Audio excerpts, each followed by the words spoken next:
10 years span, ఇప్పటివరకు 17 ventures complete అయిపోయాయి. 18th వెంచర్లో మీరు మాకు ఒక వండర్ను చూపిస్తున్నారు. 99 lakhsకే, అంటే సుమారు 1 లక్ష అటు ఇటుగా ₹1,00,00,000కి విల్లా అంటున్నారు. హైదరాబాద్లో ఒక అపార్ట్మెంట్ కొనాలి అని అనుకుంటేనే ₹1,00,00,000కి రావట్లేదు. అలాంటిది మీరు ₹1,00,00,000కే విల్లా అంటున్నారు, అందులో మళ్ళీ 1 లక్ష తగ్గించే అనుకోండి. హౌ ఇట్స్ పాసిబుల్ అనేది చాలా మందికి డౌట్. మీరేం చెప్తారు? ఇవ్వాలనే ఇస్తున్నామండి. కావాలనే ఇప్పుడు హైదరాబాద్లో అపార్ట్మెంట్ ధరలో ఒక జేఎం గ్రూప్ ప్రాపర్టీస్ సంస్థ విల్లాను అందిస్తున్నందుకు మాకు గర్వంగా ఉన్నది.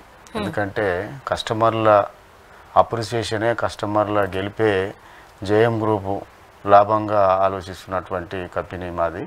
ఒక సామాన్యుడు రేపు లక్షాధికారి కోటీశ్వరుడుగా మారినట్లయితే అది జేఎం గ్రూప్ విజన్గా మేము చాలా గర్వంగా ఉన్నాం. కాబట్టి అది ఒక చాలా మాకు ఎట్లా అంటే అది ల్యాండ్ ప్లస్ డెవలప్మెంట్. మాకు ఏం మిగలకున్నా పర్లేదు, కస్టమర్కు వర్కౌట్ అయితే సరిపోతుంది. ఆ దృష్టిలో జేఎం గ్రూప్ ఆలోచిస్తుంది. కాబట్టి అదే ఇప్పుడు మేము స్టార్ట్ చేసినటువంటి మ్యాంగో మెడోస్ 99 lakhsకే విల్లా.